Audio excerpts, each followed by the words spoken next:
Democracy is at stake. Be aware or be next. What does this mean for the US? Try to collect all the relevant information about the trace of mail-in ballots. You have to know where each and every mail-in ballot was traveling. You can find very strange things. If anybody wanted to make this election a rigged one, then they will use these mail-in ballots. Try to get as many records of the mail-in ballots as possible. Then you'll find the traces of wrongdoing. You helped us to preserve or uphold democracy in Korea 70 years ago in Korean War, and we thank you. This is second Korean War to preserve democracy in Korea. Now the leftist politicians led by President Moon Jae-in is leaning to China far away from USA. So it's a critical moment. Please help us again, and let's do it again to protect the democracy from disappearing from Korean Peninsula. The scandal. April 15th, 2020, South Korea, election night. For the incumbent representative Min Kyung-wook, a win is within his grasp. Not only did all polls before the election show him leading by margins varying from 0 to 8%, but tallied votes so far tonight, a 3,000 count lead, are shaping up to confirm just that. Min is rerunning for his current seat in the House of Representatives to represent Yeongsu-gu, a district in the city of Incheon that's next to South Korea's capital of Seoul. Along with his incumbency, the fact that the district has elected conservative representatives for the past 2 decades means that his re-election was essentially already in the bag. And as the night drew to a close, the last piece remained: the early votes conducted days just prior, between April 11th and the 12th. For Min, it was safe to assume that these early votes wouldn't follow a pattern much different from the poll predictions. But when morning arrived, just the opposite had happened. Min lost to rival Chung Il-yong of the ruling Democratic Party by 2,893 votes. Surprisingly, the early ballots ended up flipping the preliminary result from the election day. Yet when Min analyzed details of the result, he found something shocking. The electoral voting system in South Korea is different from the US, where early votes can be casted in the electoral district they belong as an in-district vote, or in any district they choose as an out-of-district vote. Min found out that 28.06% of his votes were from out-of-district voters, the exact same proportion as both of his opponents. And that made me, goosebump. Something was wrong, and very, very wrong. Then there's the statistical oddities of the voting patterns, particularly where it's early voting versus election day voting. Early voters flipped the election results for 40 districts out of the total 253. Democratic Party candidates got 20 to 30% more early votes than their opponents, easily overpowering other candidates and gaining the Democratic Party's candidates victory. And one very credible observer actually compared some of the statistical improbabilities in the election results as flipping a coin 1,000 times and having it come up heads every time.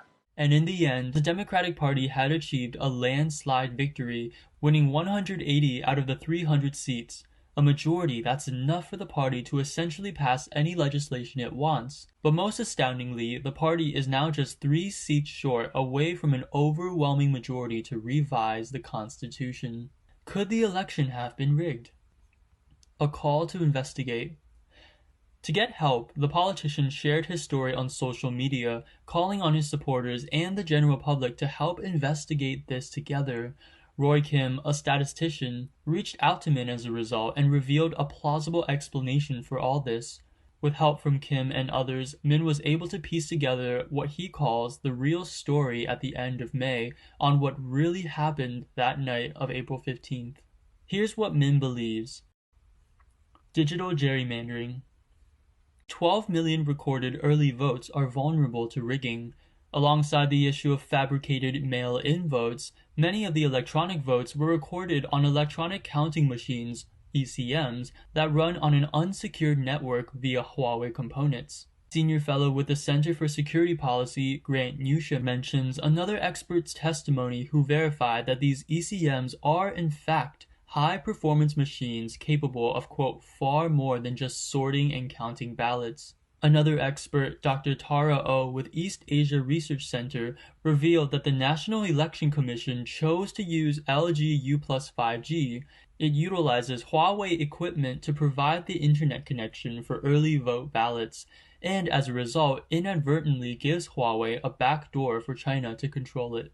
Min believes that an algorithm was developed to determine the number of early votes needed to flip the election results, given the election day in-person vote counts. Then, votes from districts where the DB candidates were already winning, therefore with additional votes to spare, are rerouted to districts where DP votes were needed. As such, Roy Kim called this new model digital gerrymandering.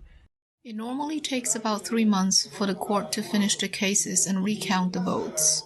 However, the court has not even set the first date for hearing arguments for a recount this time. Papers with QR codes are against the election law, and China has many patents related to this technology, which makes it possible for them to manipulate the election.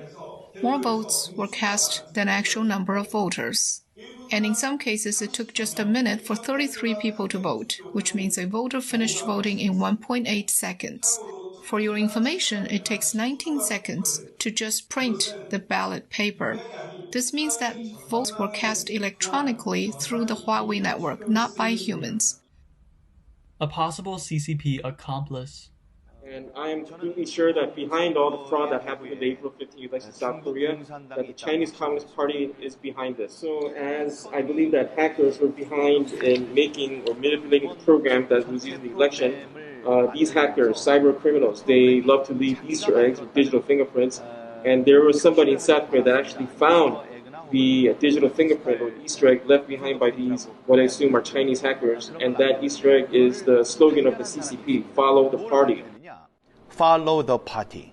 So the evidence pointing to the CCP's involvement in this, we have evidence of that also. And the biggest evidence is that the gentleman by the name of Yang Jung-chul, who was the director of the Democratic Party of Korea, founded and led Democracy Research Institute. He visited China many times during the busy election period, and also many members of the CCP visited South Korea as well. And Yang Jung-chul, on his visit to China, he also signed an MOU with some members of the CCP party to collaborate together. And then he also visited the headquarters of the Chinese tech giant companies Tencent and Huawei as well. But what does he have to do with Min's election? Well, fast forward to April 16th, the day just after the Democratic Party's landslide victory. Strangely, President Yang Jung-chul suddenly resigned that same day from his role as election strategist. In a report by Korean media Money Today, President Yang, who has also led the official think tank of the Democratic Party known as the Democratic Research Institute, admitted he was, quote, terrified and afraid precisely because of the Democratic Party's enormous outcome. And when asked further, he only answered with his wish to, quote, return to the backwaters, where he'll, quote, stay quietly to wait for a sunset. In terms of what he was directly referring to, it's unclear. We investigated the shipment of 2.7 million ballots and found that 1.1 million of them had issues. This accounts for 40% of the total mail-in votes. We found more unusual ballot paper activity in the Seoul, Gyeonggi, and Incheon areas. These three regions are Korea's key swing states, like Iowa, Ohio, and Wisconsin in the United States. Mail-in ballot papers were found in the junkyard's dumping ground. A discarded hard drive was found near the area, and some 18,000 fake passports were stored in it. In Korea, the only place that needs this many fake passports is China.